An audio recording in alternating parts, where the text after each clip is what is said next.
Hello, আসসালামু আলাইকুম guys. আমি বগুড়ার ছল। আশা করি সবাই ভালো আছেন। আমি আপনাদের সামনে একটা টপিক নিয়ে চলে আসলাম। টপিকটা হচ্ছে, আমার একটা ভাই জিজ্ঞেস করছে, ভাই ফুড ফুড ডেলিভারিতে যাব, তো এখানে ইনকাম কেমন, আর কাজ কত ঘন্টা, স্যালারি কেমন, এটা যদি একটু বলতে আমারে। তো গাইস, আমি আপনাদের সবার উদ্দেশ্যে বলতেছি, ফুড ডেলিভারি কাজ অনেক কষ্টের এবং 8 থেকে 10 ঘন্টা ডিউটি করা লাগে। ওদের একটা টার্গেট আছে, ফুল টার্গেট ফুলফিল আপ করতে হয়। দেন টার্গেট ফুল না হলে ওরা স্যালারি থেকে আপনার টাকা কাটবে। তো হ্যাঁ, আপনাদেরকে বলে রাখা ভালো, আপনারা শোনেন যারা যারা আসবেন ফুড ডেলিভারি জবে। যেমন আপনার ফুড ডেলিভারি জব আছে হাঙ্গার, মার্সল, কিতা,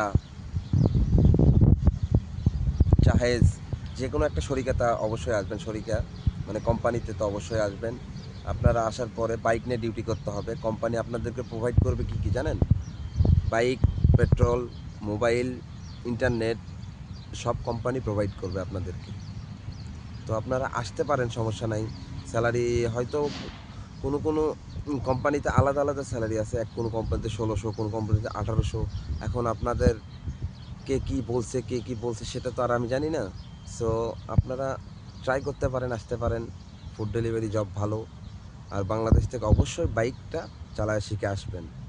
তো আপনাদের আর একটা কথা বলি, আর একটা ইন্টারেস্টিং কথা আছে, শোনেন। আপনারা যদি ওয়েল্ডিংয়ের কাজ জানেন, অবশ্যই এখানে স্যালারিটা ভালো পাবেন। আর এখানে এসে বসে থাকা লাগবে না।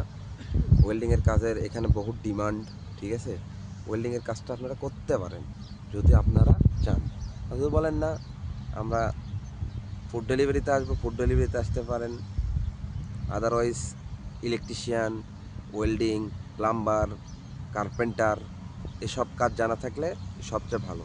হ্যাঁ, আর একটা কথা কি ভাই, অবশ্যই এখানে আসার পরে হিন্দিটা শিখবেন ভালো করে, কারণ সবার সঙ্গে কথা বলতে হয়। আরবি তো অবশ্যই শিখতে হবে যারা ফুড ডেলিভারিতে আসবেন ইনশাল্লাহ। এখানে আসার পর অবশ্যই জানবেন আরবিটা কী রকম। মানে অবশ্যই বেশি সময় লাগবে না, ইনশাল্লাহ সবাই শিখে যাবেন। সো গাইস, আমাকে ফলো দিবেন এবং সাবস্ক্রাইব করবেন, ঠিক আছে? আর আপনাদের কোনো প্রশ্ন থাকলে আমাকে বলতে পারেন। ওকে, বাই।